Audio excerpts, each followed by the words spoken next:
ప్రజల మధ్యలోకి ఆయన అగ్ని రగల్చేయగా అది పాళెంలో ఒక ప్రక్క నుండి మొదలైంది. ప్రజలు మోషేకి మొరపెట్టారు. మోషే దేవుణ్ణి వేడుకున్నారు. అప్పుడు ఆ అగ్ని ఆరిపోయింది.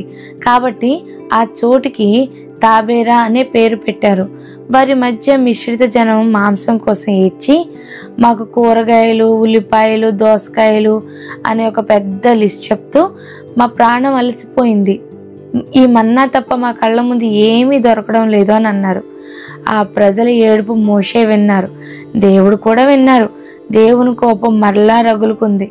మోషే దేవుని దగ్గరకు వెళ్ళి, వీళ్ళ భారం నా మీద ఎందుకు పెట్టావు? వీళ్ళందరినీ నేను కన్నానా? వీళ్ళని రొమ్మున ఎత్తుకొని ప్రమాణపూర్వకంగా ఇచ్చిన దేశాన్ని తీసుకెళ్ళమని నాకు చెప్తున్నావు. వీళ్ళు మాంసం కావాలని అంటున్నారు. ఇంతమందికి మాంసం ఎక్కడి నుండి తీసుకురాను? వీళ్ళని ఒంటరిగా నేను భరించలేను. ఒకవేళ నేనే చెయ్యాలి అంటే నన్ను చంపేయి అని దేవునితో మోషే మాట్లాడుతున్నారు.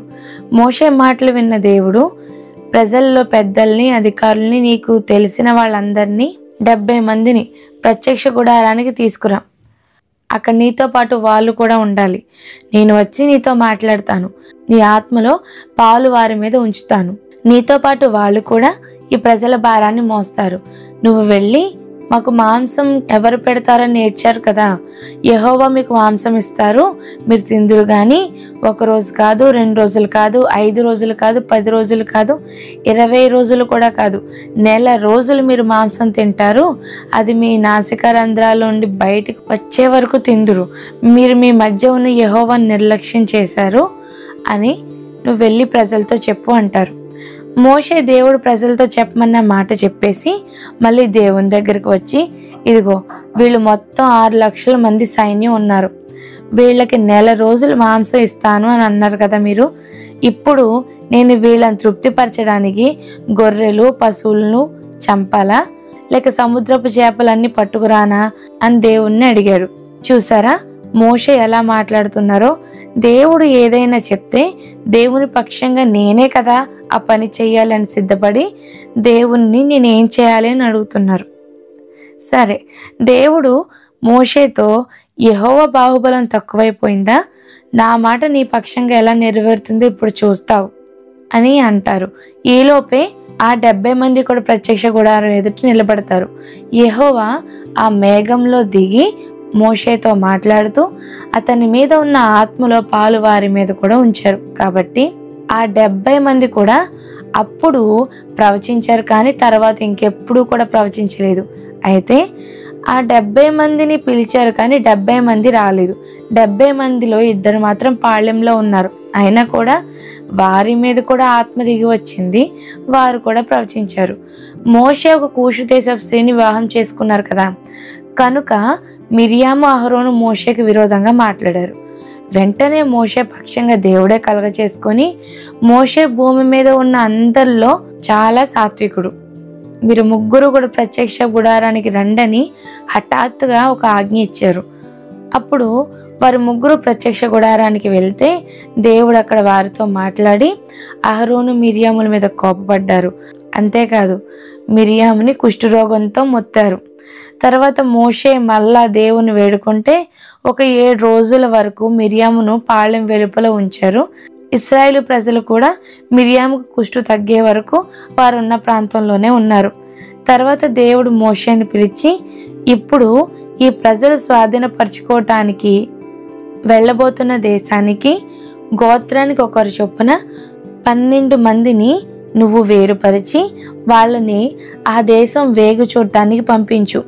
అంటే వాళ్ళు వెళ్ళి ఆ దేశం ఎలాంటిదో మొత్తాన్ని చూసి తిరిగి వచ్చి వాళ్ళు మీతో చెప్పాలి అని దేవుడు మోషేకి చెప్పగానే మోషే గోత్రానికి ఒకరి చొప్పున మొత్తం 12 గోత్రాలకు 12 మందిని వారున్న ప్రాంతం నుండి కనాను దేశానికి వేగు చూడడానికి పంపించారు. వారు వెళ్ళి ఆ దేశం అంతా సంచారం చేసి సుమారు 40 రోజుల పాటు ఆ దేశాన్ని చూసి తర్వాత మరలా మోషే దగ్గరకు తిరిగి వస్తారు.